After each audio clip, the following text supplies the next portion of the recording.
Hi viewers, నమస్కారం. నేను మీ సిరి. Welcome back to నేను కోరి. ఈరోజు కథ మిస్టర్ ఆరగెంట్ ఎపిసోడ్ 9. మీ మనసుకు నచ్చే అత్యంత అద్భుతమైన కథ. కథ నచ్చితే లైక్ చేయండి. లైక్తో పాటు తప్పకుండా హైప్ చేయండి. ఇక కథలోకి వెళ్తే, తన మీదకి వంగి ఉన్న రుద్రాన్ని చూసి ఏ క్షణమైనా అరుస్తుందేమో అన్నట్టుగా మహి కళ్ళు పెద్దవయ్యాయి. వెంటనే రుద్ర తన చేతితో ఆమె నోటిని మూసేశాడు. అరవకు, నీ నోటి నుండి నా చేయి తీస్తాను, కానీ ప్రామిస్ చేయి, ఎలాంటి డ్రామా చేయను అని. అర్ధరాత్రి మన గురించి ఎవరు తప్పుగా అర్థం చేసుకోవడం నాకు ఇష్టం లేదు. మహి రుద్ర వైపు కొంచెం కోపం, భయం, సందేహం కలగలిపిన ఫీలింగ్తో చూస్తూ నెమ్మదిగా తల ఊపింది. రుద్ర నెమ్మదిగా ఆమె నోటి నుండి తన చేతిని తీసేశాడు. చేతిని తీసేగానే మహి డీప్ బ్రీత్ తీసుకుని, మీరేం చేయడానికి ప్రయత్నిస్తున్నారు? బ్యాడ్ ఇంటెన్షన్ ఏం లేదు కదా? కళ్ళు చిన్నగా చేసుకుంటూ కాస్త చిరాకుతో అయోమయంగా అడిగింది. Bad intention? రుద్ర నవ్వి, నేను చూసిన తర్వాత నా మీద నాకే అనుమానం వస్తుంది. నువ్వు నా టీషర్ట్ను చింపేస్తానన్నట్టుగా పట్టుకున్నావు.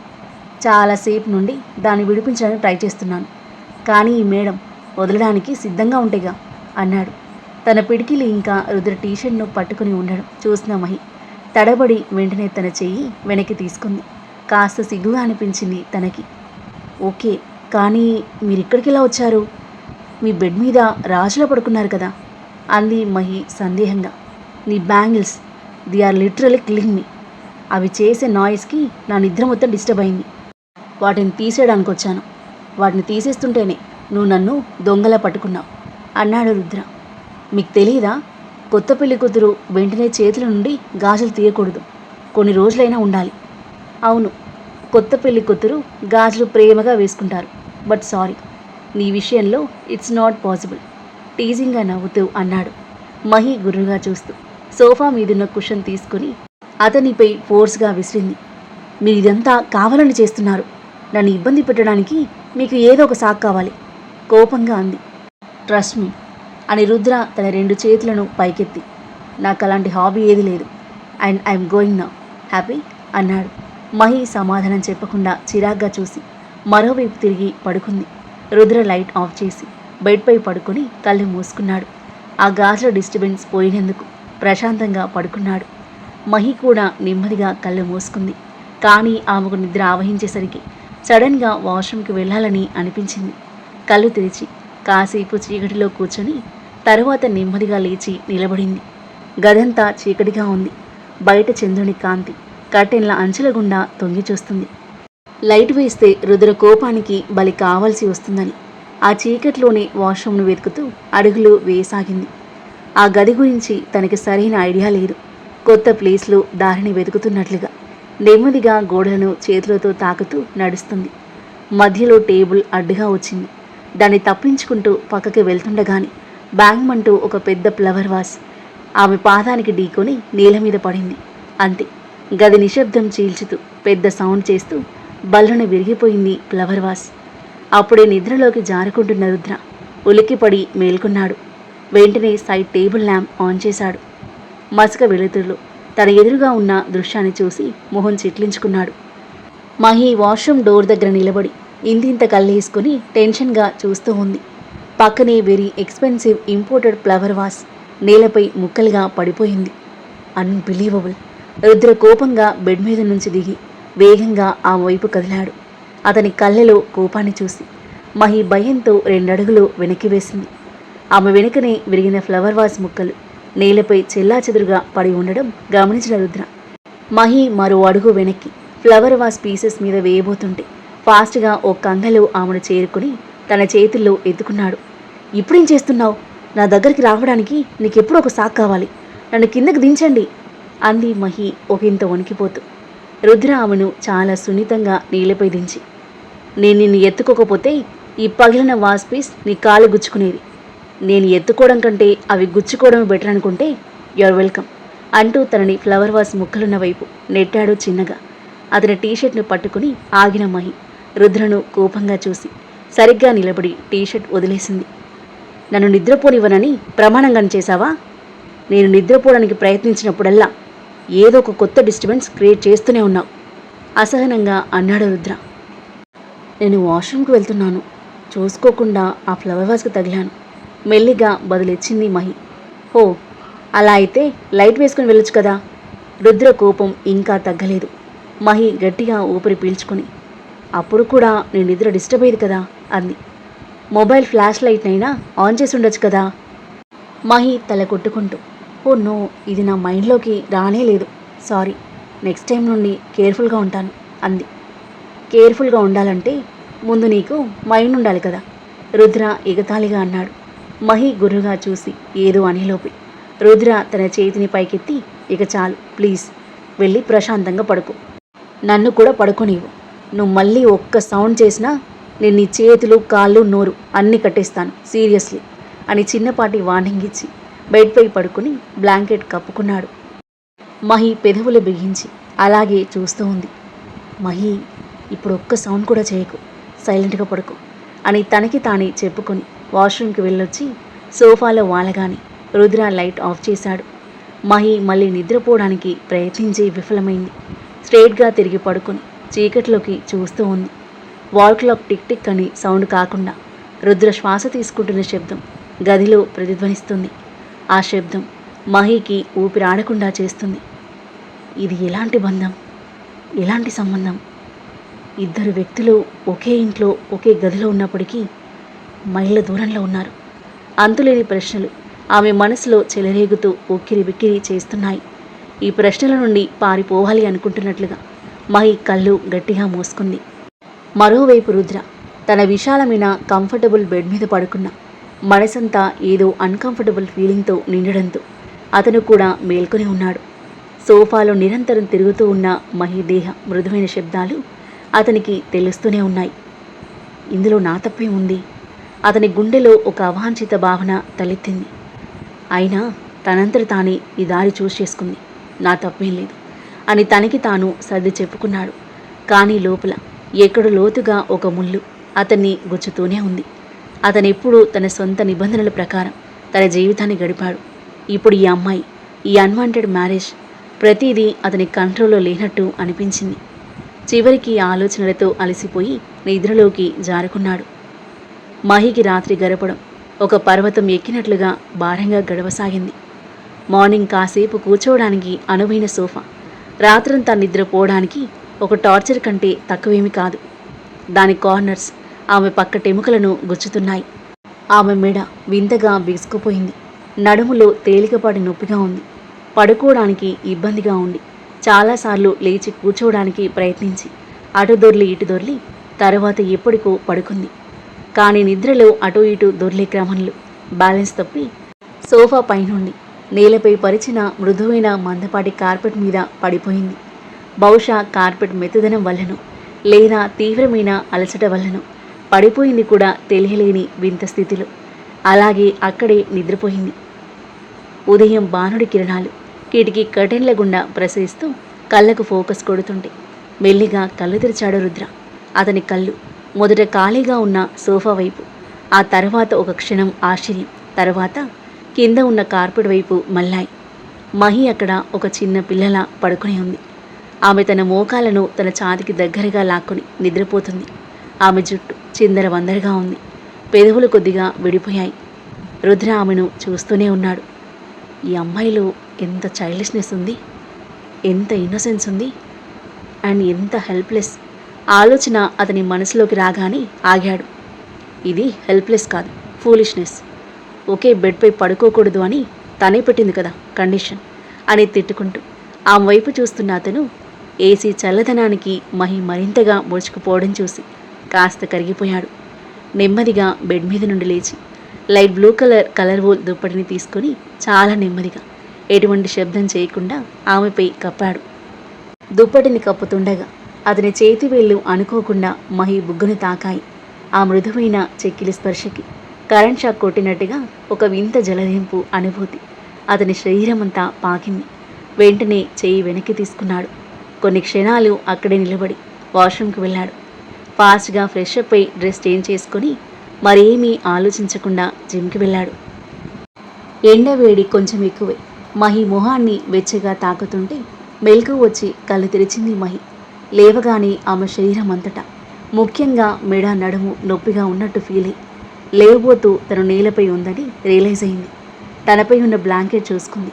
రాత్రి బెడ్పై ఉన్న అదే బ్లాంకెట్. ఒక్క క్షణం ఆమెకు అర్థం కాలేదు. రాత్రి జరిగిందంతా గుర్తుకొచ్చి చిన్నగా నిట్టూరుస్తూ ఎలాగోలా తన బాడీని కంట్రోల్ చేసుకుని లేచి కూర్చుంది. మొహమంతా అలసటతో వాడిపోయినట్టుగా ఉంది. కళ్ళ కింద తేలికపాటి డార్క్ సర్కిల్స్ వచ్చేశాయి. సరిగ్గా నిద్ర లేకపోవడం వల్ల, సోఫా వల్ల ఆమె శరీరం మొత్తం బ్రేక్ అయినట్లుగా ప్రతి కీలులోనూ నొప్పిగా ఉంది. ఈ అసౌకర్యానికి, అలసటకు కారణమైన రుద్రపై కోపం వచ్చింది. డీప్ బ్రీత్ తీసుకుని గదంతా చూసింది. రుద్ర అక్కడ లేడు. జిమ్ దగ్గరికి వెళ్ళుండొచ్చు అనుకుంటూ నెమ్మదిగా లేచి వాష్రూమ్కి వెళ్ళింది. వేడి నీటి జల్లులు ఆమె అలసిపోయిన శరీరానికి కొంత ఉపశమనం కలిగించాయి. కానీ మనసులోని అలసట ఇంకా అలాగే ఉంది. త్వరగా బాత్ చేసిన తర్వాత light yellow colour simple Anarkali dress వేసుకొని దియా గదికి వెళ్ళింది. దియా ఇంకా బెడ్ మీద యువరాణిలా నిద్రపోతుంది. ఆమె ముఖం మీద అందమైన చిరునవ్వుతో మహి కొన్ని క్షణాలు ఆమె వైపు ప్రేమగా చూసి చాలా సున్నితంగా తన బుగ్గను నిమిరింది. చిట్టి తల్లి, గెటప్, మార్నింగ్ అయింది. దియా కళ్ళు నిలుముకుంటూ మహి వైపు చూసింది. తనని చూడగానే ఆమె ముఖం మీద అందమైన చిరునవ్వు వికసించింది. మహి ఆమెను ఎత్తుకుని వాష్రూమ్కి తీసుకెళ్ళింది. త్వరగా బ్రష్ బాత్ చేయించి రెడీ చేసి కిందకి తీసుకొచ్చింది. దియాతో ఉన్నంతసేపు మనసులోని బాధలు, టెన్షన్లు అన్నీ మరిచి హాయిగా ఉండగలుగుతుంది మహి. మరోవైపు రుద్ర ఫాస్ట్గా వర్కౌట్ కంప్లీట్ చేసుకుని రూమ్కి వెళ్ళాడు. నిన్నటి ఆఫీస్ వర్క్స్ పెండింగ్ ఉండడంతో ఈరోజు త్వరగా ఆఫీస్కి వెళ్లాల్సి ఉంది. ఇంపార్టెంట్ మీటింగ్స్ని ఈ రోజుకి పోస్ట్పోన్ చేసుకున్నాడు. వర్క్ విషయంలో తను అస్సలు నెగ్లెక్ట్ చేయడు. మార్నింగ్ మహి విషయంలో అతని హృదయంలో తలెత్తిన సాఫ్ట్ కార్నర్, జరుగుతున్న పరిణామాలు, రాబోయే సవాళ్లతో అతని మైండ్ అంతా గందరగోళంగా మారింది. ఆలోచనలతోనే డోర్ ఓపెన్ చేశాడు రుద్ర. డోర్ ఓపెన్ చేయగానే తన ముందు కనిపించిన దృశ్యాన్ని చూసి రుద్రకి ఇంకా మెంటలెక్కిపోయింది. చక్కగా అమర్చిన తన బెడ్ మధ్యలో తడి టవల్ నిర్లక్ష్యంగా విసిరివేయబడింది. అది మహి టవల్. రుద్ర ముఖం కోపంతో ఎర్రబడింది. అతని నరనరాల్లో రక్తం మరిగిపోయింది. మహికా, మహికా, వెంటనే ఇక్కడికి రా అని గర్జించే స్వరంతో గట్టిగా అరిచాడు. కింద దియాకు బ్రేక్ఫాస్ట్ తినిపిస్తున్న మహి రుద్ర గొంతు విని అదిరిపడి తన చేతిలోని స్పూన్ కింద పడేసింది. ఆమె గుండె దడదడలాడింది. ఓ దేవుడా, ఇప్పుడు నేనేం తప్పు చేశాను? ఈ ఆలోచన ఆమె మనసులో మెరుపులా మెరిసింది. ఆంటీ, దియాన్ చూసుకోండి అని సరస్వతికి చెప్పి గదికి పరిగెత్తింది. గట్టిగా ఊపిరి పీల్చుకుంటూ గదిలోకి అడుగు పెట్టగానే కోపంతో ఎర్రబడిన రుద్ర ముఖం దర్శనమిచ్చింది. అతని కళ్ళు నిప్పుల మంటల్లా మండుతున్నాయి. ముక్కు పుటాలు అదురుతున్నాయి. మహి ఒక్క క్షణం ఊపిరి బిగబట్టుకొని ధైర్యం కూడగట్టుకొని, ఏమైంది? ఎందుకలా కోపంగా ఉన్నారు? ఇప్పుడు నేనేం చేశాను అని అడిగింది భయంతో వణుకుతున్న గొంతుతో. రుద్ర ఏమీ మాట్లాడకుండా తన చూపుడు వేలిని బెడ్ మీద పడి ఉన్న తన టవల్ వైపు చూపించాడు. అతని మౌనం అతని మాటల కంటే భయంకరంగా ఉంది. నీ తడి టవల్ని బెడ్ మీద వదలకూడదని నేను నీకు నేర్పించాలా? ఈ పద్ధతులు కూడా నీ ఇంట్లో నేర్పించలేదా అన్నాడు. రుద్ర మాటలు, ముఖ్యంగా నీ ఇల్లు అన్న మాట మహి హృదయాన్ని విషపు బాణంలా గుచ్చింది. రాత్రంతా అలసట, సోఫా బాధ, ఇప్పుడు ఈ మార్నింగ్ అవమానం పిచ్చెక్కిపోయింది మహికి. చూడండి, మీరొక పని చేయండి. నేను మీతో కలిసి మీ ఇంట్లో ఎలా ఉండాలి అనే దానికి ఒక రూల్ బుక్, అలాగే డైలీ రొటీన్ ఇవ్వండి. నేను దానిని పూర్తిగా పాటిస్తానని హామీ ఇస్తున్నాను. అలా అయినా నా గురించి ఎలాంటి కంప్లైంట్ ఉండదు. అసలే నేను రాత్రంతా సోఫాలో పడుకోవడం వల్ల ఇప్పటికే చాలా అలసిపోయాను. నా బాడీ మొత్తం నొప్పిగా ఉంది. పైగా మీరు నన్ను తిట్టడానికి, నన్ను అవమానించడానికి ఒక్క అవకాశాన్ని కూడా వదులుకోకండి. కోపంగా అంటున్న మహి గొంతుకి దుఃఖం అడ్డుపడింది. తనని తాను కంట్రోల్ చేసుకుని ఒక డీప్ బ్రీత్ తీసుకుంది. అండ్ లిజన్, నేను నైట్ ఈ బెడ్ మీద పడుకుంటాను అంది. రుద్ర మహి తల నుండి కాలి వరకు తేరిపారా చూసి సైడ్ స్మైల్ ఇచ్చాడు. హో, నిజంగానా? ఓకే మహారాణి, ఈరోజు నువ్వు బెడ్ మీద రెస్ట్ తీసుకుంటావా? ఓకే, నాకు ఎలాంటి ప్రాబ్లం లేదు. నువ్వు నాతో నా బెడ్ మీద పడుకోవాలనుకుంటే అలాగే చెయ్యి. కానీ నేను హద్దులు దాటానని, లేదా నిన్ను బలవంతం చేయడానికి ప్రయత్నించానని తర్వాత మాత్రం చెప్పకు వెటకారంగా అన్నాడు. అతని మాటలకు మహి ముఖం కోపంతో, అవమానంతో ఎర్రబడింది. ఛీ, నీ ఆలోచన ఎంత నీచంగా ఉంది! దాదాపుగా అరిచింది. నేను బెడ్ మీద పడుకుంటానంటే నేను నీతో పడుకుంటానని కాదు. ఈ రాత్రి నువ్వు సోఫాలో పడుకుంటావు, నేను బెడ్ మీద పడుకుంటాను. ఇది నా గది కూడా. అండ్ ఈ బెడ్ మీద మీలాగే నాకు కూడా అంతే హక్కుంది. మీకంత ప్రాబ్లం ఉంటే, నాతో ఒకే బెడ్ మీద పడుకోవడం మీకు ఇబ్బందిగా ఉంటే, ఈ విలాసవంతమైన రూమ్ చాలా పెద్దది. ఒక రాజభవనం కంటే తక్కువ కాదు. మీకు కావాలంటే ఒక ఎక్స్ట్రా బెడ్ అరేంజ్ చేసుకోవచ్చు. నాకు ఎలాంటి ప్రాబ్లం ఉండదు. గడగడా చెప్పి మహి కోపంగా వెళ్ళిపోవడానికి వెనక్కి తిరిగింది. రుద్ర వేగంగా ఆమె చేతిని వెనక నుండి పట్టుకున్నాడు. షాక్ అయిపోయింది మహి. దాదాపు భయపడి అక్కడే ఆగిపోయింది. రుద్ర చేయి పట్టు బలంగా ఒక్కలా ఉంది. మహిని తన వైపు లాక్కున్న రుద్ర తన మరొక చేత్తో ఆమె గడ్డం పట్టుకుని ముఖాన్ని పైకి లేపాడు. మహి గుండె గట్టిగా కొట్టుకుంటుంది. ఆగ్రహంగా ఉన్న రుద్ర కళ్ళలోకి సూటిగా కూడా చూడలేకపోతుంది. ఇక్కడికి ఎక్స్ట్రా బెడ్ రావడం లేదు మిస్సెస్ మహిక రుద్రనసింహ. నువ్వు ఆ సోఫాలో సైలెంట్గా పడుకో. లేదా నీకు కంఫర్ట్ కావాలంటే వచ్చి నాతో పాటు ఈ బెడ్ మీద పడుకో. తక్కువ స్వరంతో గంభీరంగా చెప్పాడు. మహి మూతి బిగించి కోపంగా చూస్తుంది. Choice is yours.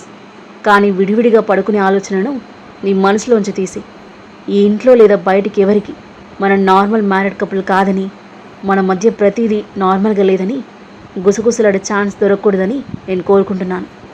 లేకపోతే ఈ మ్యారేజ్, ఈ నటనకు అర్థం ఉండదు.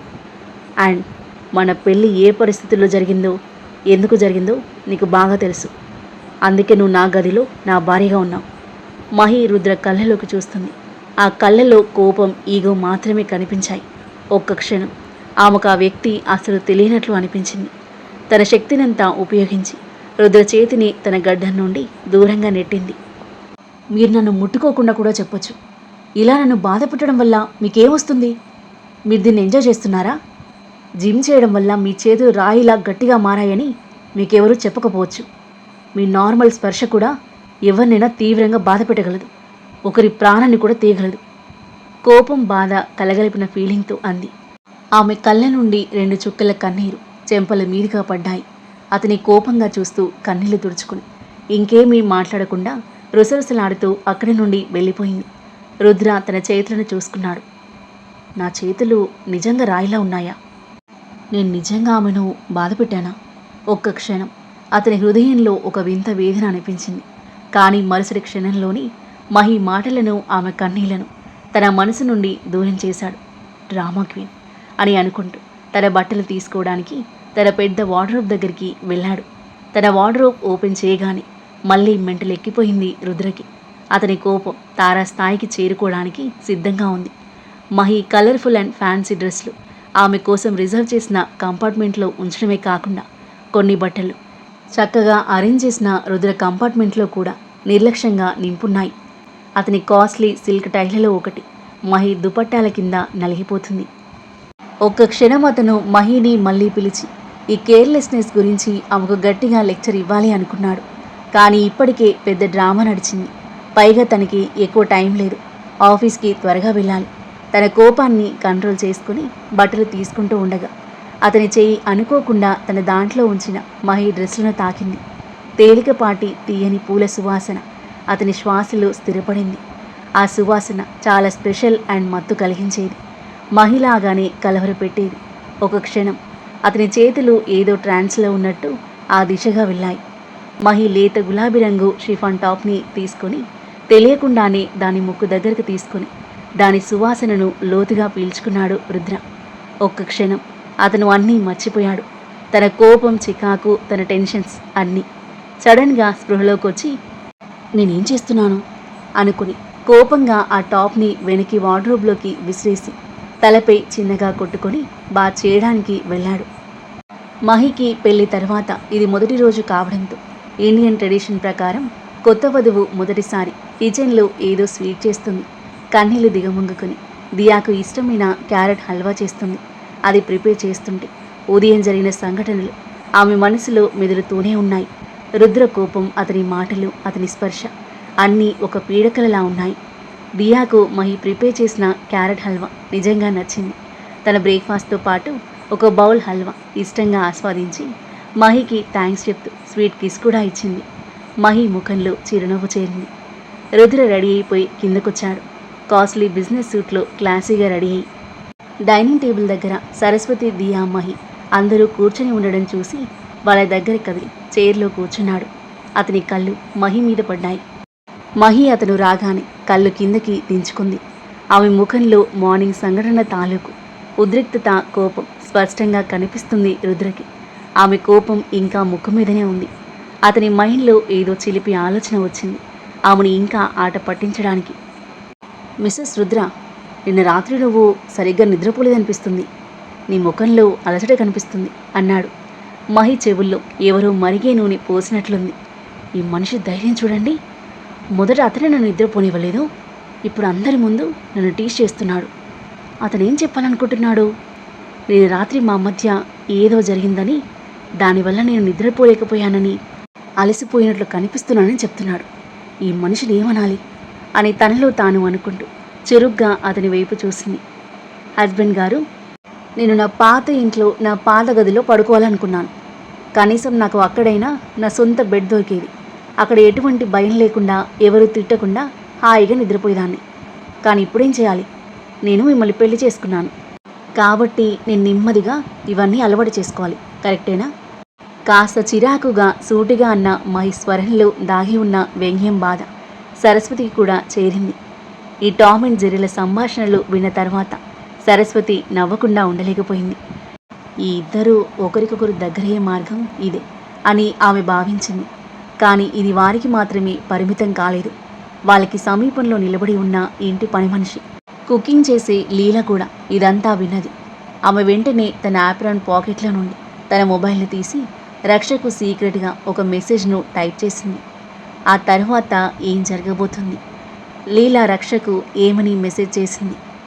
దియను దక్కించుకోవడానికి రక్ష ఎలాంటి ప్రయత్నాలు చేయనుంది? లీల ద్వారా రక్ష తమను గమనిస్తుందని రుద్రకి తెలుస్తుందా? ఏం చేయనున్నాడు? అద్భుతమైన కథనంతో, ఊహకందని మలుపులతో, మీ మనసుకు నచ్చే సన్నివేశాలతో ఎంతో ఆసక్తికరంగా సాగి ఈ కథ యొక్క నెక్స్ట్ ఎపిసోడ్ కోసం మన నెక్స్ట్ వీడియో చూడండి. కథ నచ్చితే లైక్ చేసి కామెంట్ చేయండి. ఇంకా ఇలాంటి ఇంట్రెస్టింగ్ స్టోరీస్ కోసం మన ఛానల్ని సబ్స్క్రైబ్ చేయండి. Thank you for listening.